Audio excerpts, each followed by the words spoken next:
Apple is making billions of dollars integrating into countries with authoritarian regimes, even if it means helping to cement the power of the ruling elite or enabling egregious abuses of human rights. And there doesn't seem to be anything Apple wouldn't do for the sake of growth and expansion. In Saudi Arabia, Apple wouldn't pull a free app from its app store that allowed the men to track movements of their wives and unmarried daughters, even though such spyware would definitely violate Apple's policy anywhere else. You have no place on our platforms. Like in Belarus, where Apple demanded Telegram to ban channels that identify police units during their brutal crackdown on anti-government protests. We won't give a platform to violent conspiracy theorists on the App Store. And when the Russian government banned Telegram, Apple not only sided with Kremlin, but also punished the messenger globally by refusing to allow the Telegram app to be updated for all iPhone users. My friends, if we can't be clear on moral questions like these, then we've got big problems. Apple cites compliance with local laws as the reason for giving human rights abuse a go. But the actions of the most valuable company in the world go far beyond compliance with the law. With Tim Cook playing a statesman CEO, meeting up with high-profile government officials to settle exclusive deals for the tech behemoth, there's only one country with which Apple has developed a special relationship. With markets bigger than Europe and North America, the region of Greater China, which includes Hong Kong and Taiwan in Apple's financial reporting, is irresistible to a shareholder-owned global corporation. But it doesn't come without strings attached. To make Apple centralize their supply chain in China as much as possible, the communist government went above and beyond to accommodate Apple's needs. To build its iPhone City factory, China blessed Foxconn with a series of secret tax breaks, subsidies, and other perks to support Apple's biggest iPhone manufacturer. The local government of Zhengzhou City poured $1.5 billion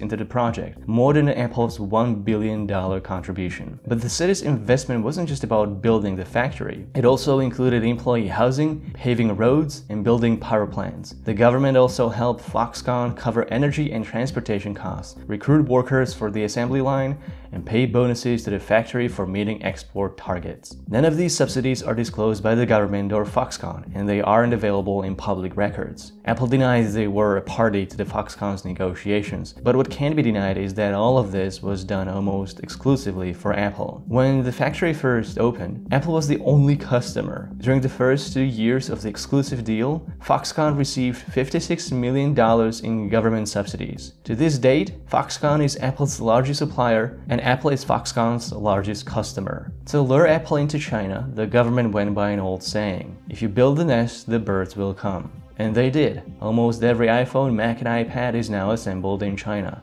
There is no other American company in China more successful than Apple, and no other foreign tech company received more preferential treatment from China than Apple. Currently, China makes up about a fifth of Apple's revenue, taking the third place as its biggest market after Europe and the United States. Although China's revenue portion in Apple's financial reports is bound to rise to the top, as Apple made a deal with China's biggest telecom company, giving them direct access to over 900 million subscribers. Such a deep integration with China quickly devolved into dependence, and with that came the demand to be the right hand of the government's censorship and surveillance. In 2015, Chinese Congress passed a national security law that was followed by a cybersecurity law in 2016. These laws included provisions that authorized police to request data and bypass encryption technology. This was a peculiar situation for Apple, because at the time, it was fighting a PR battle with the FBI over giving the agency access to an encrypted iPhone of suspects under investigation. In the United States, the tech giant successfully positioned itself as a privacy-conscious alternative to the data-driven standard in the Silicon Valley. But in China, Apple goes the opposite direction. To expand its iCloud service to Chinese users, Apple partnered with Guizhou Cloud Big Data, a state-owned Chinese company with close ties to the Communist Party, to build a data center to host iCloud data. Because the data center was run by a Chinese company, it gave local authorities physical control over hardware on Apple's servers, essentially allowing them unrestricted access to the data of Chinese users.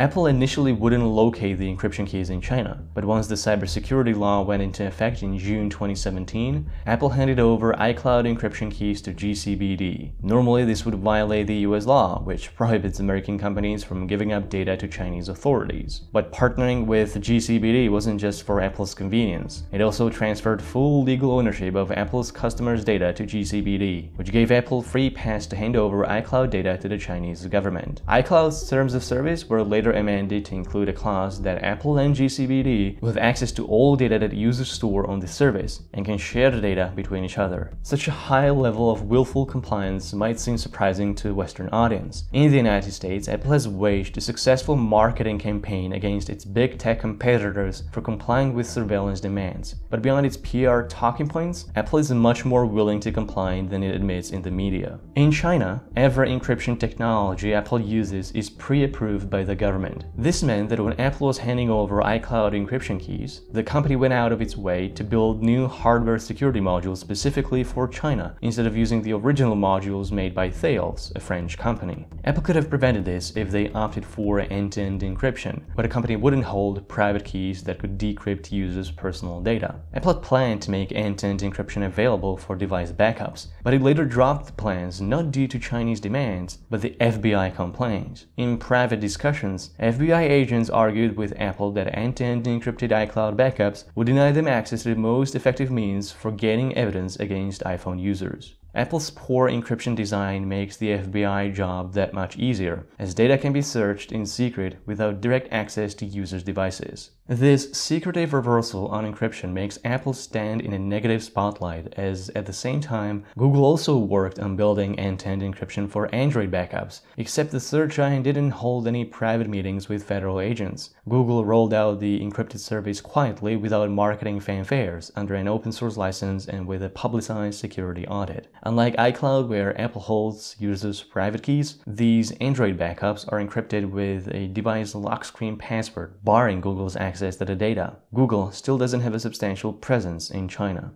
Hypocritical double standards Apple upholds depending on where it seeks to make profit are worrying enough. But what's troubling the most is that Apple might also be willingly exporting China's worst practices into the world. Apple CEO Tim Cook made his homosexuality a matter of public record, something he's proud of and a way to help LGBT youth find inspiration in coming out. But at the request of the Chinese government, the woke corporation banned dozens of LGBT apps from its app store in China. Apple slammed the reports for spreading misinformation, claiming that developers often choose to make LGBT apps not available in some countries. But those developers that self-censor often do so under fear of broader repercussions from Apple that can ban their apps globally as a punishment for violating policies of one country. Pride flags are waving only where it's profitable. In 152 countries, Apple enables governments to censor LGBT apps on the App Store. Ostracizing the LGBT community isn't even the worst offense of the tech giant. A report from Facebook cybersecurity researchers found more than a dozen apps available in the App Store deliver malicious payload into iPhone users to hack their accounts and devices. These malware apps were developed by various hacker units of the Xinjiang Production and Construction Corps, a paramilitary unit in charge of the Xinjiang region, home of the Chinese Uyghur population. Millions of Uyghurs have been subjected to human rights abuse, mass surveillance, detention, and forced sterilization. Persecution of Uyghur Muslims is one of the most severe atrocities of our time. Apps hosted on the App Store were used to target activists, journalists, and dissidents from Xinjiang primarily living abroad, including the United States. The group behind these apps is on the US Treasury Department's blacklist, which should bar American companies from conducting business with the Corps. Yet Apple wouldn't pull these apps from the App Store after the Facebook findings. It instead issued a statement saying the review of the apps found they all comply with the US law.